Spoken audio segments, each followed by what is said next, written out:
আসসালামু আলাইকুম আরহামতুল্লাহি আবারাকাতু। দর্শক, এ মুহূর্তে বাংলাদেশ সহ বিশ্বের যেখান থেকে আলোকিত প্রতিদিন অনুষ্ঠান দেখছেন শুনছেন, সকলকে অনেক অনেক প্রীতি ও শুভেচ্ছা জানিয়ে শুরু করছি আজকের অনুষ্ঠান। দর্শক, আশা করছি ভালো আছেন, সুস্থ আছেন, নিরাপদে আছেন। আমরাও সবসময় দোয়া করি আল্লাহ যেখানেই থাকেন যেন আপনাদের ভালো রাখেন, নিরাপদে রাখেন, সুস্থ রাখেন। আলোকিত প্রতিদিন অনুষ্ঠানটি একটি জীবন ঘনিষ্ঠ অনুষ্ঠান, গবেষণামূলক অনুষ্ঠান। এই অনুষ্ঠানে বিশিষ্ট ইসলামী জগতের নক্ষত্রগণ আমন্ত্রিত হয়ে থাকেন এবং তাদের গবেষণা এবং তথ্যতাত্ত্বিক আলোচনা পেশ করার মাধ্যমে এই অনুষ্ঠানকে তারা অলঙ্কিত করে থাকেন। দর্শক, আজও আমরা একজন প্রবীণ আলেমকে আমন্ত্রণ জানিয়েছি, যাকে আপনারা প্রায় বিভিন্ন মিডিয়াতে দেখে থাকেন। তিনি আমাদের মাঝে আছেন। আজ আমাদের সাথে আছেন ইসলামিক ফাউন্ডেশন বাংলাদেশের সম্মানিত গভর্নর, বিশিষ্ট ইসলামী চিন্তাবিদ ডক্টর মুফতি মাওলানা মোহাম্মদ কাফিলউদ্দিন সরকার সালেহী। আসসালামু আলাইকুম রহমতুল্লাহি ওবারাকাতু। ওয়ালাইকুম আসসালাম রহমতুল্লাহি ওবারাকাতু। মোহতারাম, কেমন আছেন? আলহামদুলিল্লাহ, আপনি ভালো আছেন? আলহামদুলিল্লাহ, ভালো আছি। দর্শক, আজ আমরা যে বিষয়টি নিয়ে কথা বলবো সেটি হচ্ছে ভিক্ষুকদের নিয়ে বিকল্প ভাবনা। একটি চমৎকার বিষয়। আসলে আমরা এই বিষয়টি তুলে আনার কারণ হচ্ছে যে আমরা ইসলাম আসলে আমাদেরকে কি শিখিয়েছে, কিভাবে স্বাবলম্বী হতে শিখিয়েছে এবং অসহায় মানুষদের জন্য কিভাবে কোন প্রক্রিয়ায় তাদেরকে সহযোগিতার হাত বাড়াতে বলেছে। আমরা জানি তিরমিজি শরীফের 1218 নং হাদিসে রাসূল সাল্লাল্লাহু আলাইহি ওয়াসাল্লাম ভিক্ষাবৃত্তিকে বারণ করেছেন। সামর্থ্য অনুযায়ী পরিশ্রম করে জীবিকা নির্বাহ করার প্রতি উদ্বুদ্ধ করেছেন। একদিন এক লোক এসে বলল, হে রাসূল সাল্লাল্লাহু আলাইহি ওয়াসাল্লাম, আমার ঘরে খাবার নেই, আমাকে কিছু সাহায্য করুন। নবীজি বললেন, তুমি ভিক্ষা ছেড়ে কাজ করে জীবিকা উপার্জন করো। লোকটি বলল, আমার তো তেমন কিছু নেই। রাসূল সাল্লাল্লাহু আলাইহি ওয়াসাল্লাম বললেন, তোমার ঘরে কি আছে? লোকটি বলল, একটি কম্বল আছে। রাসূল সাল্লাল্লাহু আলাইহি ওয়াসাল্লাম বললেন, সেটি বাজারে নিয়ে বিক্রি করে একটি কুঠার কিনে নাও, তারপর তা দিয়ে গাছ কেটে কেটে তোমার জীবিকা নির্বাহ করো। এমন অসংখ্য ঘটনা রয়েছে যার মাধ্যমে রাসূল সাল্লাল্লাহু আলাইহি ওয়াসাল্লাম উম্মতকে কষ্ট করে জীবিকা উপার্জনের প্রতি উদ্বুদ্ধ করেছেন। কিন্তু কিছু আছে যারা তাদেরকে দিতে হবে, তারা হাত পেতে তাদেরকে বাঁচতে হয় এবং মানুষের কাছ থেকে চেয়ে নিয়েই তাদেরকে জীবন ধারণ করতে হয়। তো কাজ করতে অক্ষম সে সমস্ত মানুষদেরকে আমাদেরকে দেখতে হবে। তবে আমরা এমন একটি ভাবনা আমরা লালন করতে পারি যেই ভাবনার মাধ্যমে ভিক্ষুকদের কর্মসংস্থান হয়, যারা কাজ করতে পারে, অথবা যারা অক্ষম তাদেরকে সবসময় হাত পাতার এই বেদনাদায়ক এই অবস্থা থেকে উত্তরণের জন্যে আমাদের সমাজ, আমাদের জনগোষ্ঠীর কিছু বিকল্প ভাবনা থাকা দরকার। এবং কী প্রক্রিয়ায় আমরা ভিক্ষুকদেরকে সমাজের কর্মসংস্থান দিতে পারি এবং কিভাবে তাদেরকে মানব সম্পদে পরিণত করতে পারি, এই বিষয়টি নিয়ে আমরা আজকের আলোচনা শুনবো আমাদের আজকের অতিথির কাছ থেকে। মোহতারাম, আমরা দেখতে পাই প্রায় জ্যামের ভিতরে গাড়ি থামলে কোথাও, অথবা চলন্ত গাড়িতে অথবা রাস্তায় এই যে 10 টাকা 5 টাকা ভিক্ষার জন্যে হাত পাতে আমরা দিয়ে থাকি। কিন্তু আমরা দেখা যায় যে একটা লোককে প্রতিদিন 10 টাকা 5 টাকা করে আমরা দেই। তো আমাদের প্রতি মাসের টাকাটা যেটা দেই খুচরা এটা জমিয়ে রেখে একটা বড় একটা ফান্ড করে একজনকে কি দেওয়া যায় কি না, ইসলাম এ ব্যাপারে কি বলে। এবং জাকাতের ক্ষেত্রে যখন আমরা দান করি বা জাকাত দেই, তখন দেখা যায় যে শাড়ি কিনে বা কাপড় কিনে বা বিভিন্নভাবে খুচরা করে টাকা দিয়ে আমরা শেষ করি। তো এটাকে প্ল্যানিং ওয়েতে ব্যবহার করে কিভাবে এই সমাজের ভিক্ষুক শ্রেণী যারা আছে এই সম্প্রদায়কে করা যায়, কর্মমুখী বা তাদেরকে কর্মসংস্থানের ব্যবস্থা করা যায়। ধন্যবাদ আপনাকে, মহাধন্যবাদ।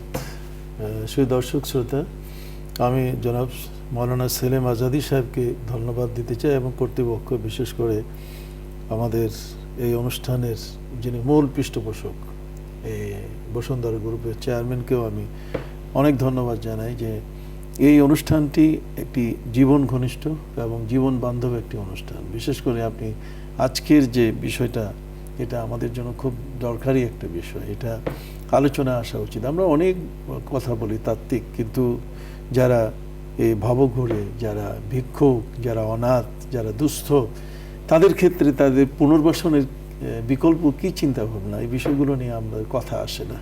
তো আমি যেন আপনাকে ধন্যবাদ জানাই। আমি প্রথমে বলতে চাই যে ভিক্ষুক ওই ব্যক্তিকে বলে যে ভিক্ষাবৃত্তি করে, তার মানে ভিখারি। ভিখারি শব্দটা এটা ব্যবহার আছে। তো অর্থাৎ যে ভিক্ষা প্রার্থী, ভিক্ষা যে প্রার্থনা করে তাকেই মূলত ভিক্ষুক বলা হয়। আমাদের এই ভিক্ষুক যারা, আমি প্রথমে আলোচনার আগে আমি নেগেটিভ সেন্সে কিছু বলতে চাই না, নেগেটিভ সেন্সে আমি কিছু বলতে চাই না, আমি পজিটিভ সেন্সে বলতে চাই। সেটা হলো যে ভিক্ষাবৃত্তি কারা করছে। ভিক্ষাবৃত্তি আমাদের মধ্যে যারা করছে তারা বেশ প্রথমত দুই ধরনের মানুষ। এক ধরনের হচ্ছে যারা প্রতিবন্ধী, হয়তো অন্ধ, অথবা যারা হাত নেই, পা নেই, অথবা একেবারে অসহায়, এই ধরনের ব্যক্তি যারা তার ভিক্ষাবৃত্তি করছে, এই একদল মানুষ। আর একদল হচ্ছে একেবারে সুস্থ। এই সুস্থ মানুষগুলো তারা ভিক্ষাবৃত্তির এই বিষয়টাকে প্রসারিত করছে। আমরা আপনার সেই হাদিসের যেটা আপনি বর্ণনা করেছেন ওইটারই আমরা একটা কবিতা বলবো আর কি। আর সেটা হলো যে নবীর শিক্ষা করোনা ভিক্ষা, মেহনত করো সবে। তো আমাদের প্রিয় নবী সাল্লাল্লাহু আলাইহি ওয়াসাল্লাম তার শিক্ষাটাই হলো যে ভিক্ষা করো না। ভিক্ষাটা কেন করো না? কারণ হচ্ছে এটা যে ভিক্ষা হচ্ছে অমর্যাদাকর এবং অবমাননাকর একটা বিষয়। ভিক্ষা কিন্তু কোনো পেশা নয়। পৃথিবীর মধ্যে ভিক্ষাটাকে জগতের কোনো বিজ্ঞানী আজ পর্যন্ত এটাকে পেশা হিসেবে স্বীকৃতি দেয়নি। কারণ যেটাতে আত্মমর্যাদা নষ্ট হয়, যেখানে মানবতা ভুলুণ্ঠিত হয়, যেখানে মনুষ্যত্ব নষ্ট হয়, সেটাকে কখনো পেশা বলা যায় না। তো কাজেই এক্ষেত্রে ভিক্ষুক যারা, তারা যে ভিক্ষাবৃত্তিটা করেন, এই ভিক্ষাবৃত্তিটা এমন হয় যেমন একেবারে অসহায়, যেমন নুলা একজন ব্যক্তি, আপনি দেখেন একেবারে আতুর, চোখে দেখছে না, কোনো সম্পদ নাই, কিছু নাই। এই সকল ব্যক্তি যারা আছে তারা মানুষের কাছে হাত পাতবে, এবং পবিত্র কোরআনে বলা হয়েছে ও আম্মা সাইলা ফালা তানহার, এখানে পজিটিভ। তার মানে যে ভিক্ষুক এই ধরনের ব্যক্তি যারা, যারা একেবারে অসহায়, প্রতিবন্ধী আমরা যাকে বলছি, সেই সকল ব্যক্তিকেই কিন্তু সহযোগিতার হাত বাড়ানোর জন্য বলা হয়েছে। এবং আপনি জানেন হাদিস শরীফের মধ্যে বলা হয়েছে যে কিয়ামতের ময়দানে আল্লাহ পাক রব্বুল আলামিন জিজ্ঞেস করবেন যে আমি তো তোমার কাছে গিয়েছিলাম, খাবার চেয়েছিলাম, তুমি আমাকে খাবার দাওনি। এবং আপনি নিজেও জানেন ওয়াফি আমওয়ালিহিম হাক্কুল লিসাইলি ওয়াল মাহরুম। আমি পজিটিভ দিকে কথা বলতে চাই, নেগেটিভ বিষয়টাও আমি তুলে ধরব। তো এখানে ওয়াফি আমওয়ালিহিম হাক্কুল লিসাইলি ওয়াল মাহরুম, ধনীদের সম্পদের মধ্যে গরিবের অধিকার এবং বঞ্চিতদের অধিকার আছে, যেটা আপনি যাকাত শব্দে আপনি এক কথায় বলবার চেষ্টা করেছেন আজকে এই আলোচনায়। তো মূল যে বিষয়টা সেটা হলো এই সকল ব্যক্তি যারা, যারা ভিক্ষাবৃত্তিতে নেমে পড়েছে এই কারণে যে তাদের ঘরে সন্তান, খাবার নেই, তাদেরকে সহযোগিতা করে পুনর্বাসন করা, এটা কিন্তু ইসলামের একটা সবচেয়ে বড় দায়িত্ব। এবং সেখানে সরকারি হোক বেসরকারিভাবে হোক না কেন, তাদেরকে পুনর্বাসনের ব্যবস্থা করতেই হবে। কারণ এই মানুষগুলো যারা অসহায়, এই অসহায় ব্যক্তিদের জন্যই আল্লাহ পাক রব্বুল আলামিন যাকাত প্রবর্তন করেছেন। অসহায় ব্যক্তিদের জন্যই সেখানে কিন্তু এই দান অনুদানের ব্যাপারটা, মাসালুল্লাযীনা ইউনফিকুনা ফি সাবিলিল্লাহি কামাসালি হাববাতিন আমবাতাত সাবআ সানাবিলা ফি কুল্লি সুমবুলাতিন মিয়াতু হাব্বা আল্লাহু ইউদাইফু লিমান ইয়াশা আল্লাহু ওয়াসিউন আলিম। আল্লাহর রাস্তায় যারা দান করবে তাদের দানটা এটা 700 গুণ পর্যন্ত, তার চেয়েও বেশি আল্লাহ তাআলা বাড়িয়ে দেবেন। তাহলে আমরা দেখতে পাচ্ছি যে এখানে কিন্তু দানের ফজিলত।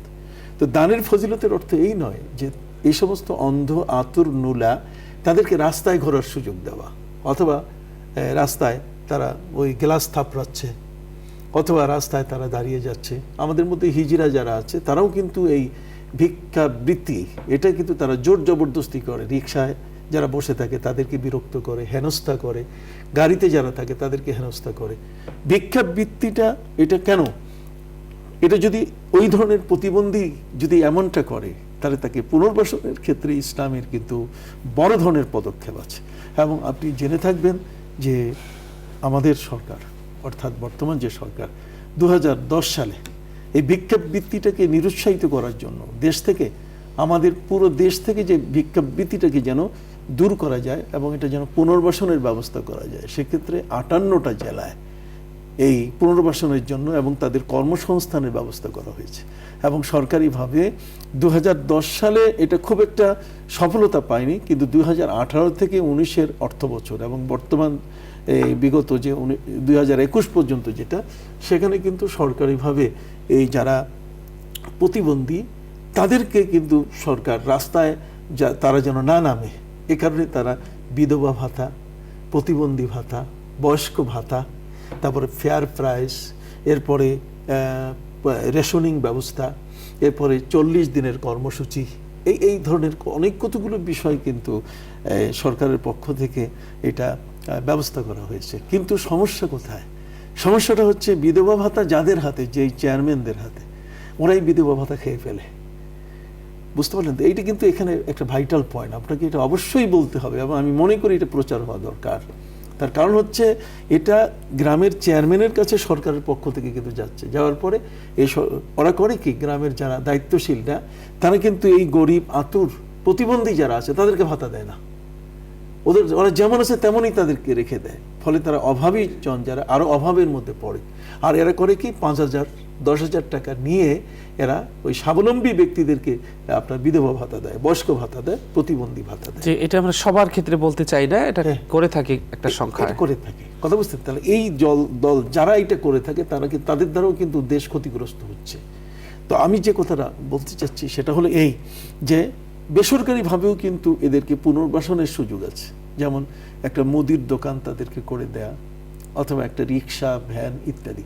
কিন্তু এখানে সবচেয়ে বড় যে প্রতিবন্ধকতা সেটা হলো সিন্ডিকেট। সিন্ডিকেট হচ্ছে বাংলাদেশে আমাদের এই ঢাকা শহরের মধ্যে প্রায় 25 থেকে 30টা এই ভিক্ষুকদের সিন্ডিকেট আছে। এবং এই ভিক্ষুকরা, এই সিন্ডিকেটেরা সারাদিন ভিক্ষা করে। এবং আপনি অবাক হয়ে যাবেন যে ইন্ডিয়ায় ইদানিংকালে কিছু রিপোর্ট বের হয়েছে ভিক্ষার উপরে। সেখানে এমন কিছু ভিক্ষুক পাওয়া গেছে আপনার মুম্বাইতে, যে তার গড়ে প্রতিদিনের আয় হচ্ছে 75,000 টাকা, 1 লক্ষ টাকা সে ভিক্ষা করে হাতে আনে। এবং তার ফ্ল্যাট আছে, তার ফ্ল্যাট আছে, বাড়ি আছে, সব কিছু আছে, কিন্তু ভিক্ষাটাকে সে বেছে নিয়েছে। আর কিছু কিছু ব্যক্তি আছে যে অভিজাত এলাকায় ভিক্ষুক হয়, সাধারণ রোডে না, যাতে করে ওই সমস্ত যেমন বনানী, গুলশান বা এই ধরনের বা বসুন্ধরা, যেটাই বলেন যেখানে হাই প্রোফাইলের মানুষ থাকে, সেখানে ভিক্ষাটা বেশি পাওয়া যায়। তো অনেক ক্ষেত্রে দেখা যায় যে এই সিন্ডিকেটে যারা আছে তারা কিন্তু ওই গরিব মানুষদেরকে, ভিক্ষুকদেরকে তারা ভাড়া করে নিয়ে আসে। আপনি অবশ্যই জানেন যে অনেক সময় দেখেন সৌদি আরবের মধ্যেও কিন্তু আমাদের দেশ থেকে ভিক্ষুক সেখানে নিয়ে ওখানে ওই হাজিদের কাছ থেকে, বিভিন্ন দেশের হাজিদের কাছ থেকে ভিক্ষা করায়। ভিক্ষাবৃত্তি এটা ইসলাম কিন্তু আদৌ পছন্দ করে না। অতএব যারা অসহায় হয়েছে, যারা বাধ্য হয়ে মানুষের কাছে হাত পাতে, এই মানুষগুলোকে এই হাত পাতা থেকে তাদেরকে পুনর্বাসন, যেমন আশ্রয়ন প্রকল্প, তাদেরকে যদি নিরুৎসাহিত করেছে ভিক্ষাকে, কিন্তু যারা হাত পাতবে তাদেরকে দিতে নিষেধ করেনি। এই একটা বিষয়। আরেকটা বিষয় যেটা আমি আপনাকে বলতে চাইবো সেটা হলো এই, যে যারা এই সিন্ডিকেট করছে, আপনি জানেন এ যাবত প্রায় 72 জনকে ধরা হয়েছে আমাদের সরকারের পক্ষ থেকে। 72 জন এই সিন্ডিকেটের সদস্য, যে যারা প্রতিদিন এই ধরনের এক একটা অঞ্চলে 8 জন 10 জন করে। মোহতারাম, এখানে একটি বিষয় উল্লেখ না করলেই নয়, যে দেখা যায় যে অনেক ছোট ছোট বাচ্চারা সে রোদের ভিতরে শুয়ে আছে, একেবারে ছোট মাসুম বাচ্চা, হয়তোবা সে ভাড়া, সেই বাচ্চাটা কোনো মার কাছ থেকে নিয়ে এসেছে 5 ঘন্টার জন্য বা 10 ঘন্টার জন্য ভাড়া নিয়ে এসছে, বা এরকমের কিছু রিপোর্টে আমরা দেখতে পাচ্ছি যে কিছু বাচ্চা কেনা বেচাও করা হয়, সেখান থেকেও তারা সেই বাচ্চাকে এভাবে ঘুম পাড়িয়ে ভিক্ষা করা হয়। অবাক হবে, এটা কি মানবাধিকার লঙ্ঘন? এবং আজকের যে সাবজেক্টটা নিয়ে আসছেন, এই সাবজেক্টটা শুধু একদিনের আজকের আলোচনা নয়, বরং প্রয়োজন হলে এটা কয়েকদিন কন্টিনিউ আপনি করবেন। তার কারণ হচ্ছে এই যে ছোট ছোট বাচ্চাগুলোকে কিনে নিয়ে আসে কিছু মা আছে, কিছু বাবা আছে যারা এই বাচ্চা লালন করার ক্ষমতা রাখে না। ফলে ওই ছোট বাচ্চাগুলোকে কিনে এনে ওরা হাড়ির ভিতরে ওদেরকে বসায় রাখে, যাতে ওদের পাগুলো, হাতগুলো যেন বাঁকা হয়ে থাকে। এই বাঁকা হাত আর বাঁকা পাগুলো প্রদর্শন করে তারা কিন্তু এই ভিক্ষাবৃত্তিটা, এই সিন্ডিকেটরা এই কাজটা করে। তো কাজেই এগুলো তো আছেই, পাশাপাশি আপনি দেখবেন কিছু কিছু আছে যে যারা সারাদিনের ওই 10 জন মিলে যে ভিক্ষা করলো, একজনকে দিয়ে দিল আর কি। আর একজনের ওই জায়গাটায় বসতে হলে তাকে দিতে হবে। হ্যাঁ, ওই জায়গাটা মানে ভাড়ার মতো, যে তুমি এখানে ভিক্ষা যেটা করছো একটা অংশ এইটা দিতে হবে তোমার, এখানে বসে ভিক্ষা করতে হবে। তাছাড়া ওদেরকে এটা দিতেই হবে। তো আমি এই প্রসঙ্গে আর যেতে চাই না। আমি যেটা মূল কথাটা আজকে বলতে চাই সেটা হলো আমাদের শহরগুলোতে বেশ কিছু জায়গা, আপনি ঢাকা, খুলনা, চট্টগ্রাম, কিছু জোন এমন আছে যেখানে ভিক্ষুক মুক্ত জোন ঘোষণা করা হয়েছে, যেখানে কোনো ভিক্ষুক বা গাড়ির পাশে আসতে পারবে না এবং কোনো ভিক্ষুক যেন কাউকে হেনস্থ না করে, কাউকে ওই যেন উত্ত্যক্ত না করে আর কি, এই একটা বিষয়। তো এরা উত্ত্যক্ত করায় ওই সিন্ডিকেটের সাথে যারা জড়িত, কিন্তু যারা প্রকৃত অর্থে এই অনাথ, দুস্থ, বারবার যে নোলার কথা বলছি আমরা, আতুরের কথা বলছি, এদের পুনর্বাসনের জন্য কিন্তু বাংলাদেশে এতিমখানা, আপনি দেখেন এতিমখানা আমাদের বলাই যায় যে নবাবগঞ্জে এতিমখানার মতো একটা বিশাল এতিমখানা। আপনি সেখানে অনেক কিছু জানার আছে, অনেক কিছু শেখার আছে, যে এই সমস্ত অসহায় প্রতিবন্ধী যারা, তারা যেন রাস্তায় না নামে, বরং এই প্রতিবন্ধীদের সেখানে পুনর্বাসনের ব্যবস্থা করে তাদেরকে কিন্তু সেখানে শিক্ষা দেওয়া এবং মা বাবারও সচেতন হওয়া দরকার যে পেটের যন্ত্রণায় বা লালন পালনের সামর্থ্য না থাকলে সেই বাচ্চাটাকে মৃত্যুর হাতে কারো কাছে তুলে দেওয়া, এর জন্য কিন্তু সে দায়মুক্ত হতে পারছে না, আল্লাহর কাছে তার জবাবদিহি করতে হবে। তো আমি যেটা আপনাকে বলতেছিলাম সেটা হলো যে এই অনাথ, তাদের কিন্তু মাথার মগজ আছে, তারাও কিন্তু শিখতে পারে, তারাও কিন্তু তাদের শক্তি অনুযায়ী কিছু না কিছু কাজ তারা করতে পারে। তো কাজেই আমরা এই প্রতিবন্ধীদের নিয়ে, বিশেষ করে ভিক্ষুক যারা প্রতিবন্ধী, আমি কিন্তু বারবার একটি কথা বলছি, ভিক্ষুকের মধ্যে যারা প্রতিবন্ধী তার মানে সুস্থ নয়। আপনি দেখেন একজন প্রতিবন্ধী মানুষের তার প্রয়োজনটা কতটুকু, সেই বিষয়টা যদি আমরা একটু ভাবি, ইসলাম তো ভাবতে বলেছে। আপনি দেখেন হযরতে উমরে ফারুক রাদিয়াল্লাহু তাআলা আনহুর সময়কালে তিনি দেখলেন যে একজন ভিক্ষুক লাঠি নিয়ে নিয়ে মানুষের দুয়ারে দুয়ারে ঘুরছে, একজন বয়স্ক মানুষ। তিনি সেই ভিক্ষুকের হাত থেকে তার ছাতি এবং তার লাঠিটা কেড়ে নিলেন। হযরত উমরে ফারুক রাদিয়াল্লাহু তাআলা তাকে জিজ্ঞেস করেন যে, বৃদ্ধ, তোমার জীবনে কি যৌবনকাল কাটেনি? তুমি কি কোনো সঞ্চয় করতে পারোনি? বৃদ্ধ বলছে যে, আমি তো আমার একটি মাথা, একটা মগজ আমি রাষ্ট্রের কাজে ব্যয় করেছি। আমি নিজের সম্পদ আহরণ না করে আমার মগজটাকে, আমার বিদ্যাটাকে, আমার বুদ্ধিটাকে আমি জাতির কাছে আমি উৎসর্গিত করেছি। কিন্তু জাতি যেদিন থেকে আমার অবসর হয়েছে, আমি যেদিন থেকে চাকুরি থেকে লিভ নিয়েছি, এরপর থেকে আর আমার তো কিছুই নেই, এখন কী করে আমি খাবো? যে কারণে আমি এই লাঠি নিয়ে এখন মানুষের দাঁড়ে দাঁড়ে ঘুরছি। তখনই হযরত ওমর ফারুক রাদিয়াল্লাহু তাআলা তিনি তার রাষ্ট্রীয় কোষাগারে হুকুম দিয়ে দিলেন যে এর পেনশন চালু করে দাও, এর গ্র্যাচুইটি চালু করে দাও, এর অবসর ভাতা চালু করে দাও, এর কল্যাণ ট্রাস্ট থেকে তার ব্যবস্থা করে দাও। তার যে কল্যাণ ট্রাস্ট, অবসর ভাতা, ঠিক অনুরূপভাবে পেনশন, গ্র্যাচুইটি, এই যতগুলো বিষয় আছে, এলপিআরে যাওয়ার পরে তারপরে হিসাব নিকাশ করে এই যে এতগুলো টাকা তারা পাচ্ছেন, তার অর্থ মানে কি? হযরত ওমর ফারুক রাদিয়াল্লাহু তাআলা আনহু ওই মানুষটা তার নিজের জ্ঞান, বুদ্ধি, বিবেক, বিদ্যা সবগুলো দেশের কাজে ব্যবহার করলো, অথচ এই ব্যক্তি তার অবসর জীবনে আসার সাথে সাথে সে কিন্তু ভিক্ষার থালা নিয়ে মানুষের দুয়ারে ঘুরছে। কেন সে ঘুরবে? তাহলে ভিক্ষাবৃত্তি বন্ধ করার জন্যই এই অসহায় মানুষগুলো যারা চাকুরিচ্যুত হলো অথবা চাকুরি থেকে অবসর গ্রহণ করলো, সেই মানুষগুলো যেন কখনো মানুষের দুয়ারে হাত না পাতে, এই জন্যই রাষ্ট্রীয়ভাবে হযরত ওমর ফারুক রাদিয়াল্লাহু তাআলা পুনর্বাসন তথা পেনশন, গ্র্যাচুইটি এগুলোর ব্যবস্থা তিনি করেছেন। এটা কিন্তু আমরা অনেক সময় ভুলে যাই। ইসলামের এই কথাগুলো বললে অনেক সময় দেখা যায় যে মানুষ উৎসাহিত হয়, তারা কিন্তু বুঝতে পারে যে আসলে পেনশন, গ্র্যাচুইটির ইতিহাস কোথায়, কোত্থেকে এটা আসলো। এটা ওমর ফারুক রাদিয়াল্লাহু তাআলা আনহু একজন ফকির, একজন ভিক্ষুকের ওই অবস্থা দেখেই কিন্তু এটা চালু করে দিয়েছিলেন, যে যাতে কোনো মানুষ তার অবসর জীবনে গিয়ে এই মৌলিক কথাটা, গোড়ার কথাটা কিন্তু আমরা কেউ কখনো তালাশ করিনি, যে আমরা আসলে এত সুযোগ সুবিধা পাই, কিন্তু এই সুযোগ সুবিধাটার মূল সূচনা যেখান থেকে হলো, সেই সূচনা কিভাবে হলো।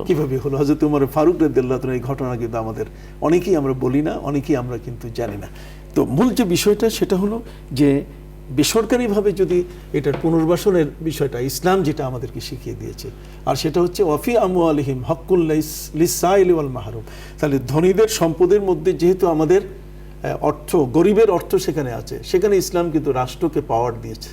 ইসলাম বলেছে তুখাযু মিন আগনিয়াইহিম ওয়া তুরাদ্দু ইলা ফুকারাইহিম, ধনীদের কাছ থেকে তারা অর্থ আদায় করবে, আর গরিবের অর্থটা এত দিতে যাবে না। ধনীদের অর্থের ভিতরে যদি গরিবের অর্থটা মিশে যায়, তাহলে ধনীরা কিন্তু দিতে চাবে না। এই জন্য দিতে গেলে তাকে সরকারের প্রেশার প্রয়োজন, রাষ্ট্রীয় ক্ষমতার প্রয়োজন। এই জন্য আমাদের প্রিয় নবী সাল্লাল্লাহু আলাইহি ওয়াসাল্লাম বলছেন তুখাযু মিন আগনিয়াহিম ওয়া তুরাদ্দু ইলা ফুকারাহিম, ধনীদের কাছ থেকে যেন সেটা এই রাষ্ট্র আদায় করে নেবে আর রাষ্ট্রই বন্টন করবে গরিবদের মাঝে। তো রাষ্ট্র যখন গরিবের মাঝে বন্টন করবে তখন এই অর্থটা দিয়ে তাদের আশ্রয়ন প্রকল্প, তার মানে এই যে ঘর, মানে গরিবদের জন্য ঘরের ব্যবস্থা করে দেবে, তাদের জন্য দেখা যাবে যে নগদ কিছু ক্যাশের ব্যবস্থা করে দেবে, যাতে করে আর বেসরকারি পর্যায়ে পুনর্বাসনের যে ব্যাপারটা সেটা স্বতন্ত্রভাবে একজন ব্যক্তির উপরে জাকাত ফরজ হয় নাই, কিন্তু তার মন তৈরি হয়েছে যে একটা পার্শ্ববর্তী গরিব মানুষ, একটা পার্শ্ববর্তী মানুষ সে ভিক্ষা করছে, তাকে কিভাবে অন্তত বংশীয় মর্যাদায় অন্তত তাকে ধরে রাখা যায়।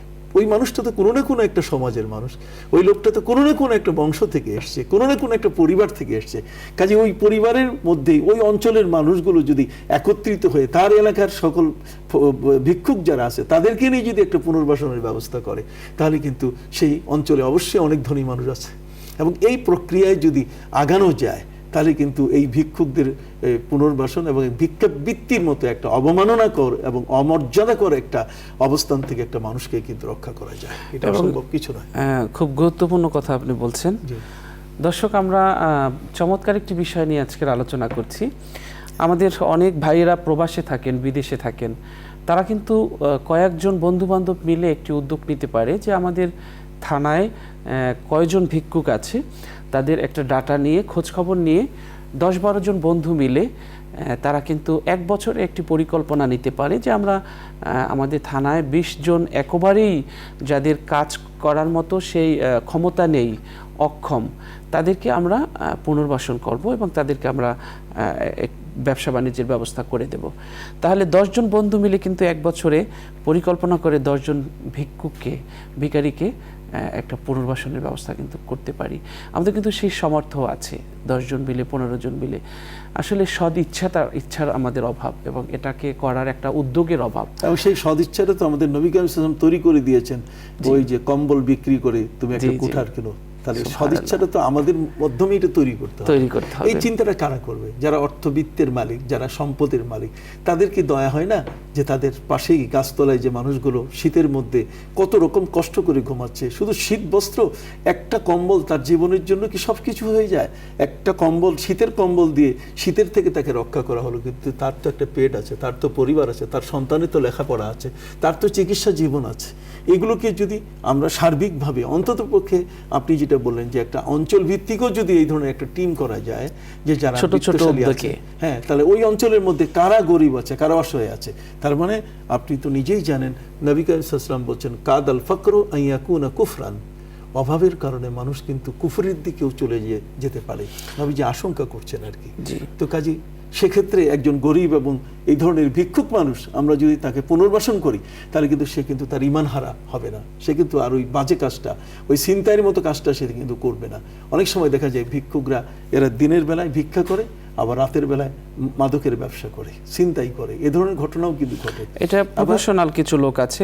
মোহতারাম, যে কথাটি আপনি বলছেন যে কিছু নিউজের কথা বলেছেন এবং কিছু আছে যারা স্বাবলম্বী, এটাকে তারা ফ্ল্যাট আছে, সব কিছু আছে, এরকমের কিছু আছে, কিন্তু এর মানে এই নয় যে সবাই এরকমের প্রতিষ্ঠিত হয়ে গেছে। একটা অংশ আছে, কিছু থাকতে পারে, সেটা তো সিন্ডিকেটের কথা, সিন্ডিকেটে যারা, কিন্তু আমরা যদি এইটা মনে করি যে এরকমের এই মানে যে লোকই হাত পাচ্ছে, যে মনে করি যে এর অনেক কিছু আছে বা মানে এটাকে পেশা করে নিয়েছে, এই জন্য যদি আমরা না দেই, ওই মানসিকতা তৈরি হয়, তাহলে সেটা কিন্তু ভুল হবে না। সেটা তো আমি শুরুতেই বলেছি যে ধনীদের অর্থে এই ধরনের ভিক্ষুক যারা আছে, ভিখারি যারা আছে, তাদের কিন্তু অধিকার আছে। অতএব সেই অধিকারের উপর ভিত্তি করেই কিন্তু কিয়ামতের ময়দানে আল্লাহ তাআলা জিজ্ঞাসা করবেন। এবং আপনি যেটি বলছেন, এই ধরনের ভিক্ষুক যারা, তারা দেখবেন যে একেবারে সন্ত্রাসী টাইপের, আপনি 5 টাকার কম দিলে সে নেবে না, এবং একটা মানে দয়াদ্র ভাব বা সেরকমের একটি বিনয়ী ভাব বা আল্লাহওয়ালা ভাব, ওইটা কিন্তু তাদের ভিতরে থাকে না।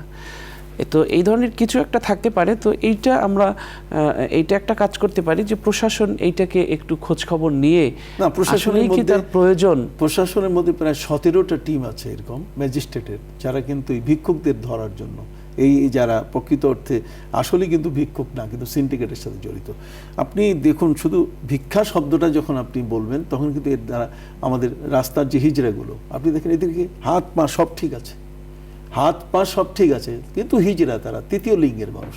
তো তৃতীয় লিঙ্গের মানুষ এরা রাস্তায়, কিন্তু এদের মাথাটাকে কাজে, তাদেরকে সুশিক্ষা দিয়ে তাদেরকে পুনর্বাসনের ব্যবস্থা করা যায় না? এই লোকগুলোকে যদি আমরা কাজে খাটাই, তাহলে আমাদের দেশ কি এগিয়ে যাবে না? আমরা কেন সেগুলো ভাবছি না? আমাদের তো এই ভাবনাটা, কিন্তু এক্ষেত্রে এই ভাবনাটা শুধু আমরা রাষ্ট্রের উপরে ছেড়ে দিলেই আমাদের দায় সারবে না, আমাদের ব্যক্তিদেরও ভাবতে হবে। সেই জন্য আপনাকে বলেছি যে রাষ্ট্রীয়ভাবে এক তো সরকারিভাবে পুনর্বাসনের ব্যবস্থার ক্ষেত্রে সেখানে 58টি জেলার মধ্যে ভিক্ষুক পুনর্বাসনের ব্যবস্থা করা হয়েছে। আর বাকি বেসরকারিভাবে যেটা, সেটা হচ্ছে আগে যেটি বলেছি আমি, যে মুদির দোকানের ব্যবস্থা করে দেওয়া, তারপর একটা ভ্যান কিনে দেওয়া বা রিক্সা কিনে দেওয়া, বা এই ধরনের এই খুদে কিছু ব্যবসা বা গরু কিনে দেওয়া, গ্রামগঞ্জে কিন্তু ছাগল কিনে দেওয়া হচ্ছে। এগুলোতে ওরা কিন্তু লালন করে টোরে সেখান থেকে কিন্তু কিছু পয়সাপাতি তারা পাচ্ছে। কিন্তু দুঃখজনক ঘটনা যেটা, সেটা হচ্ছে সেই চক্রটা, যেই চক্রটা এই গরিব মানুষগুলোর ভাগ্যের পরিবর্তন করতে দিচ্ছে না। ওরা করে কি, ওরা বুদ্ধি দিয়ে কয় তুমি ভ্যান বিক্রি করে দাও, রিক্সা বিক্রি করে দাও, অথচ দেওয়া হলো যে এই ভিক্ষা থেকে যেন লোকটা রক্ষা পায়। কিন্তু তা না করে সিন্ডিকেট কিন্তু তাদেরকে ওই ভিক্ষার প্রতি আরো উৎসাহ করছে। এগুলোকে ধরা দরকার। এই সুস্থ ভিক্ষুক যারা, তাদেরকে কিভাবে উঠাই দেওয়া যায়? আমি অসুস্থ ভিক্ষুকের কথা বলছি না, প্রতিবন্ধী যারা, তারা কিন্তু হকদার। জাকাতের টাকা আপনি দিবেন কাকে? হ্যাঁ, বৃদ্ধা মহিলা, বৃদ্ধা পুরুষ, বয়স্ক এবং যারা আসলে অক্ষম, তাদেরকে আমাদের দিতে হবে। বিকলাঙ্গ যারা, তাদের দিতে হবে। কিন্তু এক্ষেত্রে আমরা এটাকে আসলে ঝামেলা যদি মনে করি, সেটা কিন্তু আসলে ঠিক হবে না। যে সে হাত পেতেছে, এটা যদি আমি বোঝা মনে করি বা আমি সেটাকে ঝামেলা মনে করি, সেটা নয়, বরং কিছু হলেও তাকে দেয়া, একবার শূন্য হাতে না ফেরানো। আপনি দেখুন, একটি খুলনার জরিপের মধ্যে এসছে, ওখানে 3551 জন ভিক্ষুকের তালিকা তারা পেয়েছে। বর্তমান বাংলাদেশে ভিক্ষুকের সংখ্যা হলো 10,000 এনলিস্টেড, তালিকার মধ্যে 10,000, কিন্তু ভিক্ষুকের সংখ্যা লাখের উপরে। আমি আরেকটা তথ্য আপনাকে দিতে চাই, সেটা হলো আমেরিকায় আমি সাবওয়েতে যাচ্ছি, তার মানে মাটির নিচে ট্রেনে যাচ্ছি। তো সাবওয়েতে যাওয়ার পরে সেখানে দেখা গেল যে ওখানেও ভিক্ষুক। আমেরিকার মতো এমন একটা ধনী দেশ, সেই দেশের মধ্যেও কিন্তু ভিক্ষুক আছে। সে তার মাথার যে ক্যাপটা আছে এটা খুলে দিয়ে বলছে, give me a chance, give me a chance, তুমি আমাকে চেঞ্জ দাও। চেঞ্জ শব্দের অর্থ হচ্ছে ভাঙতি টাকা দাও, ভাঙতি ডলার তুমি আমাকে দাও। এদের জন্য কিন্তু সরকার ব্যবস্থা করেছে, তাদের জন্য কিন্তু বাড়ি আছে, তাদের জন্য সব কিছু আছে ব্যবস্থা, চিকিৎসার ব্যবস্থা আছে। আপনি জানেন, অন্ন, বস্ত্র, বাসস্থান, শিক্ষা, এই সবগুলোই তো তারা স্বাবলম্বী। আমরা তো এই দিক থেকে বহুদূরে পিছিয়ে আছি, এবং আমাদের দেশ আলহামদুলিল্লাহ উন্নয়নশীল দেশে উন্নীত হয়েছে, এবং আগামীতে আরও অনেক উপরে আমরা চলে যাচ্ছি, আমাদের যদি সত্যিকার অর্থে এই নিয়মের উপরে আমরা থাকি। তো ওখানে দেখুন, আমি ওদেরকে জিজ্ঞেস করলাম যে এরা সরকারের এত ধরনের সুবিধা পাওয়ার পরও তারপরে এরা চেঞ্জ চাচ্ছে, তার মানে ভিক্ষা করছে, কারণটা কি? তখন তারা বলল যে এদের পার্সেন্টেজ হবে মাত্র 6% মানুষ। এই 6% মানুষ, এরা কিন্তু ওই ভিক্ষাটাকে তাদের পেশা হিসেবে নিয়েছে। কিন্তু আমি আগেই বলেছি আপনাকে, পৃথিবীর কেউ কিন্তু ভিক্ষাকে কখনো পেশা বলেনি। তার কারণ হচ্ছে এটা অমর্যাদাকর এবং এটা অবমাননাকর, এটা মানবের জন্য একটা সবচেয়ে বড় নিকৃষ্ট একটা বিষয়। আর এমনিতেই আপনি জানেন, নবী করিম সাল্লাল্লাহু আলাইহি ওয়াসাল্লাম বলেছেন, আবগাজুল হালাল ইনদাল্লাহি আত-তালাক ওয়াস সাওয়াল। নবী করিম সাল্লাল্লাহু আলাইহি ওয়াসাল্লাম বলছেন, আল্লাহর কাছে সবচেয়ে নিকৃষ্ট যে ঘৃণিত হালাল, সেটা হলো তালাক, আর একটা হলো ভিক্ষা করা। তো কাজে এই ভিক্ষা করাটাকে এটা পছন্দ করে। ইসলামের যে ফরমেটিক ওয়ে, ইসলামের যে ধারাবাহিকতা, নিয়ম শৃঙ্খলিত যে নিয়মটা, সেটা কিন্তু ভিক্ষা নয়, সেটা হচ্ছে জাকাতটাকে প্রবর্তন করে, এটাকে প্রতিষ্ঠিত করে, যাতে এই ধরনের অসহায় ব্যক্তিরা তারা যেন পুনর্বাসিত হয়। আর তাদেরকে যদি জাকাতের মাধ্যমে পুনর্বাসিত করা হয়, তাহলে কিন্তু অভাব থাকবে না। নবী করিম সাল্লাল্লাহু আলাইহি ওয়াসাল্লাম বলেছেন যে এমন এক সময় আসবে যে সময় জাকাত দেওয়ার লোক পাওয়া যাবে না। তাহলে আমরা সেটা করি না কেন? আমরা তো এর উপর একটা জাকাত অধিদপ্তর করতে পারি। যদি সরকার মনে করেন জাকাত বোর্ড না করে, ইসলামিক ফাউন্ডেশনের একটা অংশ আছে জাকাত বোর্ড। জাকাত বোর্ডের মানে কি, এটা কিছু মিটিং হলো, আর মিটিংটা হওয়ার পরে বাস ওনারা কিছু দিক নির্দেশনা দিলেন যে অমুক অঞ্চলে এত টাকা দাও, অমুক অঞ্চলে এত টাকা না, অঞ্চল ভিত্তিক এত টাকা নয়, বরং জাকাত অধিদপ্তর যদি এখানে করা হয়, আপনি যেটা বলছেন পুনর্বাসনের ক্ষেত্রে, আপনি আজকের বিষয় নিয়ে এসেছেন যে ভিক্ষুকদের নিয়ে বিকল্প ভাবনা। তার মানে বিকল্প ভাবনা বলতে গেলে তাদের আর্থিক স্বাবলম্বিতা দরকার। তারা তো অর্থটার জন্যই তো হাত পাচ্ছে, তারা তো অন্য কিছুর জন্য না। অর্থ যদি আসে, তাহলে অর্থের সাথে এখানে তার শাড়িটাও অর্থের মধ্যে লুকানো আছে, তার লুঙ্গিটাও ওই অর্থটার ভিতরে লুকানো আছে, তার খাবারটাও অর্থের ওই টাকাটার ভিতরে সবটাই কিন্তু লুকানো আছে। তো সেক্ষেত্রে আমরা দেখেছি যে যদি জাকাত অধিদপ্তরের মতো একটা অধিদপ্তর করা হয়, তাহলে ইসলাম একটা যে পূর্ণাঙ্গ জাকাত ব্যবস্থাপনায় যে এই ভিক্ষুক রাস্তা থেকে সরে আসবে এবং তাদের পুনর্বাসনটা যে সহজ হবে, এটা কিন্তু একেবারে 100% একটা দিবালোকের মতো একটা সুন্দর বিষয় এবং স্বচ্ছ বিষয়। সেটা হলো কীরকম, যেমন এই যে ভিক্ষুক যারা আছেন, এই সমস্ত ভিক্ষুকদেরকে যদি এই জাকাতের অর্থ দিয়ে তাদেরকে যদি একটা মিল ইন্ডাস্ট্রিজের মালিক করে দেওয়া হয় এবং ওখান থেকে যে আয়টা আসে সেটা যদি তারা পায়, তাহলে সেটা অর্থনীতির ক্ষেত্রেও তারা তখন অবদান রাখতে পারবে তাদের প্রতিষ্ঠানগুলো। আমরা সেটা করছি না। আর একটা ব্যাপার অধিদপ্তর বলতে গেলে যেটা বোঝাতে চাই আমি, সেটা হলো এই যে এতে অসংখ্য কর্মচারী কাজ করবে, তাদের সেখানে পুনর্বাসন হবে, তার মানে গরিব মানুষরা চাকরি পাবে অধিদপ্তরে, আর তারা ধনীদের কাছ থেকে অর্থ উসুল করবে। যেমন বর্তমান এনবিআর রাজস্ব খাত থেকে, ব্যাংকের থেকে টাকা কেটে নিয়ে সেখানে সরকার কিন্তু তার রাজস্ব খাতকে বাড়াচ্ছে। তো কাজে সেখানে জাকাতকে যদি এই ধরনের একটা অধিদপ্তরে পরিণত করে যদি কর্মচারী রাখা হয়, তাহলে সারা দেশে কাদের উপরে জাকাত, মুসলমানরা কোনোদিন জাকাত দিতে দ্বিধাবোধ করবে না। জি মোহতারাম, আপনাকে অনেক অনেক ধন্যবাদ। একেবারে শেষ প্রান্তে চলে এসেছি। দর্শক, আমরা খুব গুরুত্বপূর্ণ একটি বিষয় নিয়ে কথা বলেছি। আসুন আমরা সকলে সচেতন হই এবং যার যার অঞ্চলে থাকা সেই ভিখারিদের ব্যাপারে আমরা একটু চিন্তা ভাবনা করি এবং তাদেরকে পুনর্বাসন করার একটা বিকল্প ভাবনা সকল সমাজ দরদির যেন তৈরি হয়, সেই প্রত্যাশা ব্যক্ত করে আজ আমরা অনুষ্ঠানের শেষ প্রান্তে একটি মোনাজাতের দিকে যাচ্ছি। আপনারাও চাইলে আমাদের সাথে শরীক হতে পারবেন। আজকের মোনাজাত করছেন আমাদের প্রিয় অতিথি। আল্লাহুম্মা সাল্লি আলা সাইয়্যিদিনা ওয়া নাবিয়িনা ওয়া শাফিয়িনা ওয়া হাবিবিনা মাওলানা মুহাম্মদ সাল্লাল্লাহু আলাইহি ওয়া আলা আলিহি ওয়া আসহাবিহি ওয়া বারাকা ওয়া সাল্লাম। আল্লাহুম্মা আমিন। ربنا ظلمنا أنفسنا وإن لم تغفر لنا وترحمنا لنكونن من الخاسرين آمين رب العالمين। মাবুদ মাওলা, আজকের যে আলোচনাগুলো হলো ভিক্ষুকদের নিয়ে বিকল্প ভাবনা, আল্লাহ মেহেরবানি করে আমাদের এই আলোচনাগুলো কবুল করে নেন আমিন। রব্বুল আলামিন, যাকাতের মতো প্রথা আপনি আমাদের উপরে প্রবর্তন করে দিয়েছেন রব্বুল আলামিন। যারা গরিব দুঃখী, যারা এই ধরনের ব্যক্তি রাস্তায় নেমে মানুষগুলোর সামনে হাত পাতে, আল্লাহ ভিক্ষার মতো, ভিক্ষা বৃত্তির মতো ভিখারি যে কাজটি করে মানবের জন্য বড় অমর্যাদাকর, অবমাননাকর, রব্বুল আলামিন এর থেকে রক্ষা পাবার জন্য আপনি দান অনুদান সহ জাকাত প্রথার প্রবর্তন করে দিয়েছেন। আইবারে গাহিলা মাবুদ মাওলা, আমরা যারা সম্পদশালী, যাদের ঘরে অর্থ আছে, যারা অর্থবিত্তের মালিক, আল্লাহ মেহেরবানি করে তারা যেন তাদের অর্থের আল্লাহ সঠিক ব্যবহার করে এই দুঃখী মানুষগুলোকে যেন পুনর্বাসন করেন। আল্লাহ মেহেরবানি করে তাদেরকে আপনি তৌফিক দান করুন আমিন রব্বুল আলামিন। আপনার শাহী দরবারে ফরিয়াদ, আল্লাহ পাক, আমাদের পাশেই কিছু প্রতিবন্ধী মানুষ, যাদের চোখ নাই, যাদের হাত নাই, যাদের পাও নাই, আল্লাহ তাদের থেকে তো আপনি আমাদেরকে সুস্থ রেখেছেন। ওই মানুষগুলোরও চাহিদা, তারাও খেয়ে পড়ে বেঁচে থাকতে চায়। আল্লাহ আপনি নিজেই পবিত্র কোরআন মজিদে বলেছেন, ওয়াফি আমওয়ালিহিম হাক্কুল লিসাইলি ওয়াল মাহরুম। যারা ভিক্ষুক এবং যারা হাত পাতে মানুষের কাছে এবং যারা বঞ্চিত, ধনীদের সম্পদে গরিবের অধিকার রয়েছে। রব্বুল আলামিন, এ সকল ভিক্ষুকরা, এ সকল ভিখারি মানুষরা পেটের দায়ে রাস্তায় রাস্তায় ঘুরছে। রব্বুল আলামিন তাদের যেন ঘুরতে না হয়।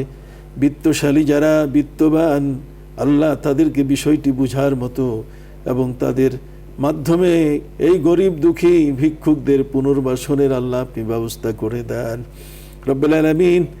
আজকের যা কিছু আলোচনা হলো, তামামের হাদিয়াগুলো সোনার মদিনায় নবীজি রওদা মুবারকায় বখশিশ করে দেন। আয় বারগাহে ইলা আম্বিয়া মুরসালিন, সাহাবায়ে কিরাম, শুহাদায়ে ইজম, তাবেঈন, তাবে তাবেঈন, উলামায়ে মুতাকাদ্দিমিন, মুতাআখিরিন, সালফে সালেহিন, উলামা ফুজালা, উদাবা, নুকাবা, নুজাবা, পীর, মাশায়েখ, ওলিয়া উলিয়া, গাউস, কুতুব, আবদাল, আউতাদ, খিয়ার, আল্লাহ সকলের রূহের হাদিয়া বখশিশ করে দেন আমিন। জনম দুঃখিনী মা যাদের কবরে, রব্বি রহামহুমা, কামা রব্বায়ানি সগীরা। আল্লাহ মা বাবার কবরকে জান্নাতের বাগিচা বানিয়ে দেন। আল্লাহ তাদের কবরগুলোকে সুখের ঠিকানা বানিয়ে দেন। রব্বুল আলামিন দাদা দাদি নানা নানি শ্বশুর শাশুড়ি আত্মীয় স্বজন আপনজন যারা কবরে, আল্লাহ তাদেরকেও জান্নাতের আলা মাকাম দান করুন। আল্লাহ সবার জন্য কিয়ামতের ময়দানে হিসাবাই ইয়াসিরা, আল্লাহ সহজ হিসাবের ব্যবস্থা আপনি করে দেন। রব্বুল আলামিন বারগাহিলা করোনা ভাইরাসের মারাত্মক আগ্রাসনের শিকার আমরা, দীর্ঘ 19টি মাস আমরা গৃহবন্দী ছিলাম। নতুন করে অমিক্রন, নতুন আরেকটি ভাইরাস সারা পৃথিবীতে ঘুরে বেড়াচ্ছে। মানুষগুলো নানাভাবে ক্ষতিগ্রস্ত হচ্ছে, মৃত্যুর হার বাড়া শুরু করেছে। আল্লাহ আপনার শাহী দরবারে ফরিয়াদ, আল্লাহ এই ভাইরাস থেকে সারা বিশ্ববাসীকে আল্লাহ আপনি হেফাজত করুন, আমিন। রব্বুল আলামিন এই গজবটিকে আপনি আকাশে তুলে নেন। আল্লাহ যে ধরনের গজব ভাইরাস প্রাণঘাতী, আল্লাহ জমিনে দাফন করে দেন। আল্লাহ আমাদের সবার জীবনগুলো দয়া করে আপনি ভিক্ষা দান করুন, রব্বুল আলামিন। আপনার শাহী দরবারে ফরিয়াদ, আমাদের প্রিয় মাতৃভূমি বাংলাদেশ, আল্লাহ এদেশের প্রতিটি মানুষকে আল্লাহ আপনি হেফাজত করুন, আমিন। আয় আল্লাহ প্রায় 3,88,000 মসজিদে দোয়া হচ্ছে, আল্লাহ আযান হচ্ছে, ইকামত হচ্ছে, আল্লাহ সেমিনার সিম্পোজিয়াম লক্ষ লক্ষ মাহফিল হচ্ছে। আল্লাহ আমরা আপনার সেজদা সুজুদ রুকুতে পড়ে থাকি, এ উসিলায় আল্লাহ আমাদের দেশটিকে আপনি হেফাজত করুন। আল্লাহ আমাদের দেশের প্রতিটি মানুষকে এই ভাইরাসে আক্রান্ত হওয়া থেকে আল্লাহ মুক্তির ব্যবস্থা করে দেন। যারা ইতিমধ্যে অসুস্থ হয়ে আছেন, আল্লাহ দয়া করে তাদেরকে আপনি শিফা দান করুন, রব্বুল আলামিন। বিশেষ করে বসুন্ধরা গ্রুপের চেয়ারম্যান, আয় আল্লাহ যার উসিলায় আজকে এতগুলো কথা বলার সুযোগ হলো, আল্লাহ তার সকল প্রতিষ্ঠানকে আপনি কবুল করে নেন, রব্বুল আলামিন। তার জীবনের সকল খিদমাতকে আপনি কবুল করে নেন। আল্লাহ তাকে তার পরিবার বর্গ সহ সবাইকে আল্লাহ দীর্ঘ হায়াত এবং সুস্থতা দান করুন, রব্বুল আলামিন। তিনি যেন আরো বেশি বেশি করে ইসলামের খেদমত করতে পারেন। আল্লাহ তার দ্বারা যেন দিনের প্রচার প্রসার আরো বেশি হয়। আল্লাহ মেহেরবানি করে আপনি কবুল মঞ্জুর করে নেন, রব্বুল আলামিন। তার প্রতিটি প্রতিষ্ঠান যেন সব ধরনের ক্ষতি কাটিয়ে যেন উঠতে পারে। আল্লাহ যারা কর্মচারী কর্মকর্তা আছেন, আল্লাহ যারা কুশলী আছেন, সবাইকে আপনি সুস্থ রাখুন, ভালো রাখুন, রব্বুল আলামিন। খাস করে বসুন্ধরা গ্রুপের উপর আপনার রহমতের দুয়ার খুলে দেন। আয় আল্লাহ পাক, আমরা যারা হাত পেতেছি, আল্লাহ আমাদের সবার জন্য রিজিকের দুয়ার খুলে দেন। আসমানি জমিনি আযাব গজব থেকে আমাদের সবাইকে মুক্তি দান করুন, রব্বুল আলামিন। আপনার মহান দরবারে ফরিয়াদ, আয় বারগাহে ইলা আমাদের দেশের প্রতিটি মানুষকে আপনি নামাজি বানায় দেন, রোজাদার বানায় দেন, দিনদার পরহেজগার মুত্তাকি বানায় দেন, রব্বুল আলামিন। সকল ধর্মের মানুষ যেন আমাদের দেশে শান্তিতে বাস করতে পারে। আল্লাহ দয়া করে আপনি আপনার রহমত দিয়ে আমাদের সবাইকে আপনি ধন্য করুন, রব্বুল আলামিন। আমাদের দেশটিকে সম্পদে সমৃদ্ধ করে দেন। আল্লাহ আমাদের দেশে বিজ্ঞানের ব্যবস্থা করে দেন। আল্লাহ নতুন নতুন সম্ভাবনাময় যতগুলো দিক আছে, আল্লাহ গ্যাস পানি সহ, আল্লাহ আমরা যেন উন্নয়নের শীর্ষ শিখরে পৌঁছতে পারি, আল্লাহ কবুল করে নেন, রব্বুল আলামিন। আপনার শাহী দরবারে ফরিয়াদ, আল্লাহ কাবার দুয়ার খুলে দেন, আমরা যেন সেখানে হজে যেতে পারি। আল্লাহ এদেশের মানুষগুলো যেন হজে যেতে পারে, আল্লাহ আপনি কবুল মঞ্জুর করে নেন। লাব্বাইকের ধ্বনি দিয়ে যেন আকাশ বাতাস মুখরিত হয়। মাবুদ আর কত আমাদের সবাইকে আপনি আপনার ঘরে যাবার তৌফিক দান করুন। সুবহান রাব্বিকা রাব্বিল ইজ্জাতি আম্মা ইয়াসিফুন ওয়া সালামুন আলাল মুরসালিন walhamdulillahi rabbil alamin bihurmati la ilaha illallah muhammadur rasulullah sallallahu alaihi